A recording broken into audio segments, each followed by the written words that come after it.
مسلسلنا في حقبة تاريخية وبتكون في وقت العثمانيين، وبيكون ساعتها حاكم العثمانيين اسمه السلطان محمود، وبنشوف السلطان محمود وهو ماشي مع حراسه وبيكون اسمهم موسى وزاهر، وبيكون متنكر ومش عاوز حد يتعرف عليه خالص. وبعدها بيشوف محمود شاب غلبان بيبيع العيش في السوق، فبيطلب منه انه ياخد 3 رغيفه وبيديله فلوس كتيره قوي زياده عن حقه كمان. لكن الشاب بيرفض وبيقول له ان لو رجع لامه بالفلوس دي كلها هتضربه، وده لانها تفتكر انه سارقهم. فبيقول له محمود ان يقول لها ان اللي اداله الفلوس دي هو السلطان. لكن الشاب بيضحك وبيسخر من كلامه وبيقول له ان لو فعلا كان السلطان كان هيديله فلوس اكتر من كده. ساعتها السلطان بيأمر حراسه بانهم يديله فلوس اكتر، فبيسمعوا كلامه وبيعرف هنا الشاب ان اللي واقف قدامه ده هو السلطان فعلا. فبيقول للسلطان انه ما يقولش لحد. وبعدها بنشوف مجموعه من العساكر الانكشاريين وهم بيضربوا المسلمين وبيعذبوهم، وده لانهم ما دفعوش الجزيه في وقتها. فبيجي لهم السلطان محمود وبيقول لهم ان اللي بيعملوه ده غلط وان واجب عليهم انهم يقتلوا الكفار بس مش ياخدوا الجزيه من المسلمين ويضربوهم. فبيتضايقوا العساكر من كلامه وبيتخانقوا معاه. لكن السلطان برضو ايا كان هو سلطان وبيقدر انه يهزمهم كلهم ويجريهم قدامه. وبعدها بيقول لحراسه انه عاوز يعرف العساكر دول شغالين لحساب مين، وبيروح السلطان مع حراسه للشط علشان يركبوا مركب ويرجع للقصر بتاعه تاني. لكن بيلاقي ان صاحب المركب اللي كان متفق معاه مش موجود اصلا، فبيطلب من حراسه انهم يشوفوه فين او يجيبوا له اي حد تاني بداله. وبنروح لواحده وبيكون اسمها انا وبتكون مدرسه وبتدي للاطفال دروس في السفاره الروسيه. واول لما بيخلص ميعاد الدرس بتبص في الساعه بتاعتها وبتلاقي نفسها متاخره، فبتجري فورا وبتشوف صاحبتها ناديه، فبتقول لها انا انها لازم تروح على المينا دلوقتي وده علشان تقابل حبيبها نيكولا وتودعه قبل ما يسافر. وبتجري علشان تلحق حبيبها وبتروح بعدها للشط، فبتقابل هناك السلطان محمود. طبعا هي مش عارفه، فبتطلب منه انه يوصلها على طول على المينا علشان متاخره، وبتبقى فاكراه هو صاحب المركب. فبيقول لها محمود ان هو مش صاحب المركب وان هو السلطان. لكن انا ما بتصدقهوش وبتكدبه وبتقول له بص انا مش رايقه خالص للكلام ده. بعدها بيقتحم عليهم العساكر الانكشاريين علشان ينتقموا منه وانه ضربهم قدام السوق كله. وبنلاقي السلطان بيضرب عدد كبير جدا منهم، وعقبال ما بيوصلوا الباقيين كان السلطان وانا راكبوا المركبه خلاص. وبتلاحظ انا ان السلطان ايديه متعوره، فبتبدا ان هي تعالجه وبتقول له ان اكيد العساكر اللي جم دول تبع السلطان لانهم تبع خدمه والحراس بتوعه. فبيقول لها محمود ان ممكن السلطان اصلا بسبب الضغوط اللي عليه ما يكونش عارف العساكر دول مين ولا يعرف حتى هم شغالين لحساب مين. فبتستغرب انا انه بيدافع عن السلطان قوي كده، لان بيكون في مخيلتها ان السلطان ده بيفضل يومه كله قاعد في القصر بتاعه وسط الخدم بتوعه، وانه اكيد شخص عجوز وكبير جدا في السن ودمه تقيل كمان. فبيسالها وبيقول لها مش خايفه ان الكلام ده اللي بتقوليه يوصل للسلطان؟ فبتقول له هيوصل ازاي بس واحنا لوحدينا في المركب ومفيش حد معانا ولا جنبنا علشان يسمعنا. وبعدها بيلاحظ محمود ان انا معاها كتب، فبتقول له انا انها بتشتغل مدرسه وبتدي دروس للاطفال في السفاره الروسيه. فبيعجب محمود بيها جدا، وفي نفس الوقت بيكون مستغرب لان في الوقت ده بتكون معظم البنات ربات منزل ومفيش حد فيهم بيعرف يقرا ويكتب حتى. وبعدها بيسالها محمود لو قابلت السلطان فعلا هتقول له ايه؟ فبتقول له انها هتطلب منه بانه يبني مدرسه مخصصه للبنات علشان يتعلموا فيها ويكونوا ليهم قيمه في المجتمع والناس. وساعتها بيوصلوا للشط وبتودع انا محمود وهي كل ده ما تعرفش انه السلطان،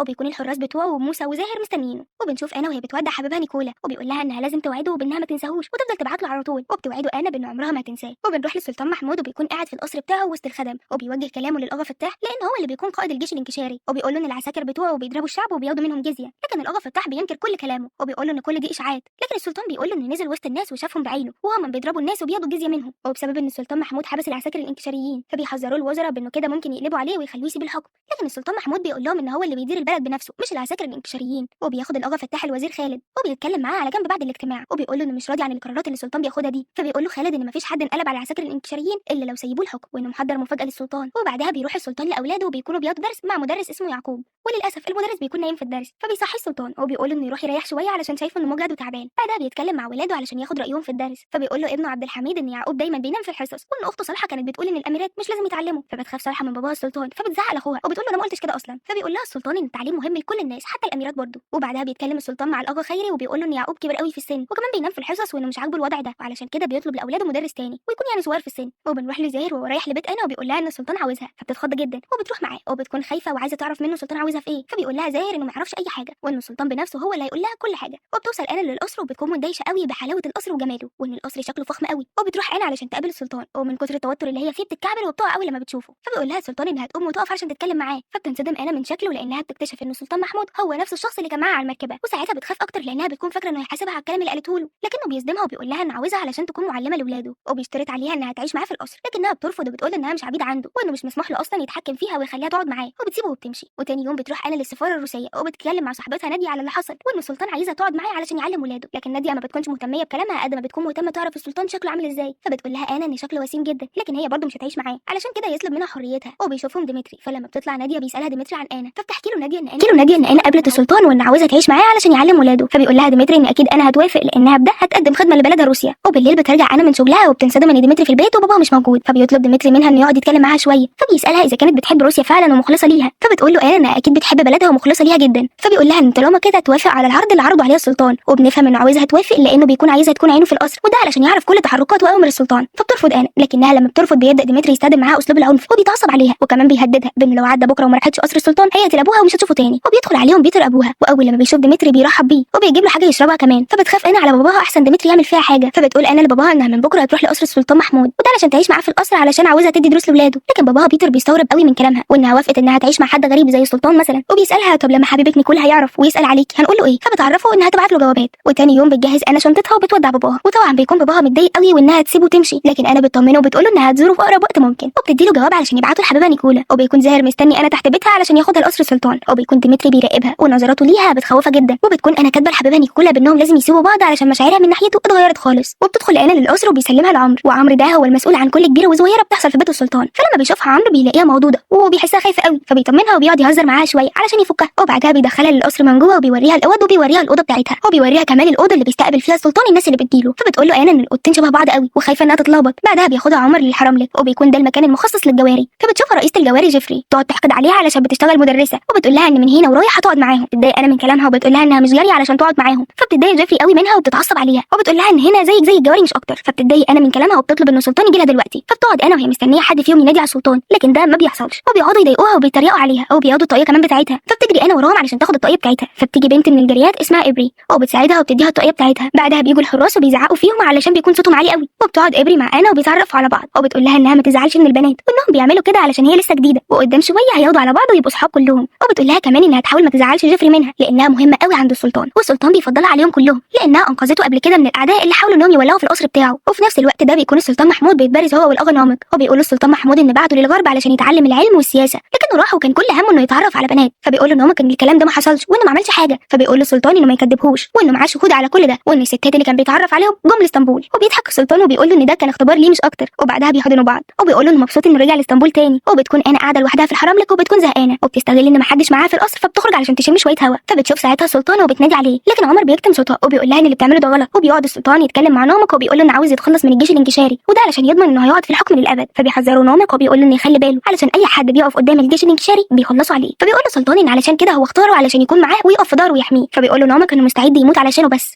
وبالليل هوشيار زوجة السلطان محمود بتشوف انا، فبتعرفها جيفري عليها وانها معلمه جديده. وبنشوف هوشيار وهي متضايقه وبتطلب من السلطان انه يمشي انا لانها ما بتكونش متزنه خالص وبتكون خايفه، وبتقول له ان هي مش عارفه تتعامل مع الجريات. فبيقول لها محمود ان بكره تتعود اكيد، وان الاولاد محتاجين لمدرس قوي علشان يتعلموا كويس، وانه مش هيلاقي اشطر من انا. وبتكون انا قلقانه ومش قادره انها تنام لانها اول مره تنام في مكان غير بيتها. وتاني يوم الصبح بتصحيها جيفري بالميه، فبتخض انا جدا وبتصحى مفزوعه وبتقول لجيفري انها تقول اللي حصل ده للسلطان. فبيقول لها عمر ان السلطان مستنيها، فبتروح له وبتقول له على اللي حصل وان جيفري رمت عليها ميه علشان تصحيها، وبتقول له كمان انها مش حابه تقعد مع الجواري خالص. فبيأمر السلطان انهم يجهزوا لها اوضه مخصوص علشانها، وبيعتذر لها عن اللي عملته جيفري، وبيخلي جيفري كمان تعتذر لها. واخيرا انا بتضحك. وفي نفس الوقت ده بنشوف اسماء اخت السلطان محمود وهي قاعده مع الاغا خليل، وبيعرفها ان الاغا فتاح متضايق من السلطان محمود حبس مجموعه من العساكر الانكشاريين. فبتفرح قوي بالخبر ده لان بكده هتقوم حرب بين السلطان محمود والجيش الانكشاري، وساعتها هيشيلوه من الحكم وهتكون انتقمت من السلطان محمود لانه بيكون السبب في قتل اخوها مصطفى. وبعدها بنشوف انا وهي بترقص في الاوضه بتاعتها وبتكون فرحانه بيها جدا، وبتجيلها ابري علشان تكون المساعده بتاعتها. وبعدها بتجيلها جيفري لكنها بتطردها من الاوضه، فبتمشي وهي متعصبه من انا قوي، وبتسال ابري انا لو كانت متوتره علشان هتقابل الاولاد. فبتقول لها انا انها بتعرف تتعامل جدا مع الاطفال. وفي نفس الوقت ده بنشوف الاطفال وهما بيفكروا ازاي هيمشوا انا لانهم بيشوفوا انها شاطره وبكده تديلهم واجبات كتيره قوي. وبتدخل انا مع السلطان للاولاد وبيعرفها السلطان عليهم، وبيعرفها بابنه عبد الحميد وصالحه بنته وجلفدان بنت اخوه. وبيبدا الدرس وبتكون انا بتكتب على السبوره، فبيستغلوا الاولاد انها مش باصه لهم وبيروحوا على الجنينه. فلما بتلف وشها ما بتلاقيش حد، فبتسال عمر، فبيقول لها عمر انهم خرجوا علشان يلعبوا شويه في الجنينه. فبتروح لهم انا وبتحاول تلعب معاهم علشان يحبوها، وساعتها هيحبوا الدرس بتاعها مش هيهربوا منها. لكن بيحصل العكس وبيتجاهلوها تماما، وبيكون السلطان محمود واقف وشايف كل اللي بيحصل. وبنروح للاغا فتاح وهو بيتكلم مع خليل وبيقول له انه متضايق جدا لان السلطان محمود امر بقطع رؤوس العساكر الانكشاريين وانه لازم ينتقم منه. فبيطمنه خليل وبيقول له انه بمجرد ما يخلي الجيش الانكشاري كله يقوم على السلطان محمود ساعتها هتكون نهايته وهيكونوا قدروا انهم يتخلصوا منه. وبنروح للسلطان محمود وهو بيودع اخته اسماء علشان بتكون هتقعد في قصر الشاطئ بتاعها، وبتكون معاها ريحانه المساعده بتاعتها. واسماء بتقعد تتكلم مع ريحانه عن نامك وانه رجع من الغرب. وبالليل بيتكلم السلطان محمود مع زاهر وبيقول له انه ينادي على انا علشان عاوزها في الاوضه بتاعته. فبيروح زاهر وبيبلغ نامك، وبيكون نامك واقف مصدوم ومستغرب لان طالما السلطان امرها انها تروح له في الاوضه بتاعته معنى كده انه حاطط عينه عليها. وبعدها بنشوف السلطانه اسماء وهي في عرض مسرحي، وبيحضر العرض ده ديمتري ونامك، وبيروح لها نامك وبيسالها لو كانت مشتاقه له. فبنعرف ساعتها ان نامك كان على علاقه باسماء وانهم كانوا بيحبوا بعض. فبتقول له اسماء انها خلاص خرجته من قلبها من ساعه ما قرر انه يقف جنب اخوها السلطان محمود، وبتسيبه وبتمشي، لكن بيبان من عينيها انها مبسوطه انها شافته وانها كانت مشتاقه ليه جدا. وبيكون ديمتري بيراقبهم، وبتكون انا قاعده في اوضتها وبيكون الجواري مهتمين بيها جدا. وبيجي لها عمر وبيقول لها ان السلطان عاوزها، فبتروح لاوضته وبتكون فاكره انه عاوزها كجاريه، لكنه بيقول لها انه ما طلبهاش عشان كده، وانه طلبها علشان في جريده كانت كاتبه عنه كلام بالغرب وهو ما بيفهمش اللغه بتاعتهم، فبيطلبها علشان تترجم له اللي مكتوب فيها، فبتترجم له المكتوب وبتقول له ان مكتوب عنه انه بيقابل التمرد بوحشيه. فبيتعصب السلطان محمود عشان بيكون عكس كل الكلام اللي بيتكتب عنه، وبتقول له كمان انهم كاتبين انهم بيشكروا في محمد علي والي مصر. فبيتعصب اكتر من المكتوب، وبيروح عمر لهوشيار وبيقول لها ان السلطان محمود مش هيبقى فاضي النهارده خالص وانه مش هيستقبلها. فبتتضايق هوشيار جدا وبتقول للجواري ان كلهم يروحوا على اوضتهم، وبتقعد هوشيار مع عمر وبتحاول انها تعرف منه السبب اللي هيخلي السلطان مش هيستقبلها النهارده. فبيحاول انه يلمح لها بان انا قاعده مع السلطان دلوقتي، لكنها ما بتفهمش. وفي نفس الوقت بيتكلم السلطان مع انا وبيقول لها انه عاوزها تعلمه اللغه الغربيه بس ما تعرفش حد. فبتساله انا ليه، فبيقول لها انه ما ينفعش حد يعرف ان السلطان بياخد دروس من واحده ست، والكلام ده بيعصب انا جدا وبتكون عاوزه تسيبه وتمشي، لكنه بيمسكها وبيقول لها انها ما ينفعش تخرج من الاوضه دي غير بامر منه، وساعتها بس بيسيبها تخرج من الاوضه. فبتخرج انا وبتكون متعصبه جدا، وبيطلع السلطان من اوضته وبيشوف هوشيار، فبيفتكر انها كانت بتتصنت عليه، فبتقول انها كانت هتروح تتمشى علشان تغير جو. وبنشوف هوشيار وهي بتسال مساعدتها جوليزار، وبتسالها لو كانت عرفت مين اللي كانت مع السلطان في الاوضه امبارح. فبتقول لها جوليزار انها سالت كل الحراملك ومحدش فيهم كان معاه، وبتعرف ابري انا ان في حفله هيعملها السلطان قريب ولازم تحضرها وكمان علشان تتعود على المكان. فبتروح انا الحفله وبتشوفها اشبوجان زوجة السلطان محمود، فبتحاول تتعرف عليها ويكونوا اصحاب، وده يعني علشان تغيظ بيها هوشيار وتخليها تغير. لكن هوشيار بتكون مفكره نفسها ان هي بس اللي بيحبها السلطان محمود. وهو بالليل بتروح هنا وبتسمع السلطان محمود وهو بيتكلم مع نامق، وبيقعد يتكلم معاه عن روسيا والحرب اللي عايزه تعملها معاهم. فبتقع فجاه على الارض، فبيشوفها نامق وبيبص لها بصه وحشه قوي، فبيطلب السلطان من نامق انه يمشي دلوقتي. فبتعتذر له انا عن اللي حصل وبتقول ان شكل نامق اتضايق منها، فبيقول لها ان نامق شخص كويس جدا وانه عمل كده علشان بيخاف على مصلحته وبيحبه. وبيقول لها كمان انها اكيد لما تتعرف عليه اكتر هتحبه. وبيسالها السلطان عن اهلها، فبتقول له ان ملهاش حد غير باباها، وبيبان قوي عليها الحزن لانها بتكون خايفه على باباها لانه قاعد لوحده دلوقتي. وبتكون هوشيار متضايقه وغيرانه من انا على السلطان محمود، وبتطلب من جوليزار مساعدتها بانها تشوف لها اي مصيبه تخلي انا تمشي من القصر وما يشوفهاش تاني. وبتكون انا قاعده مع السلطان وبتقرا له الجريده، وبتكون الاخبار عن امير في دوله من دوله الغرب وهو بيرقص مع واحده من عامه الشعب. فبيستغرب السلطان وبيقول لها ان ما ينفعش اي راجل يرقص مع واحده ست من غير ما تربطهم اي علاقه. فبتقول له انا ان الغرب مختلفين ومنفتحين على الشرقيين جدا وان ده عادي عندهم. وبترقص انا مع السلطان محمود علشان تثبت له بان ده ممكن يحصل عادي من غير مشاعر خالص،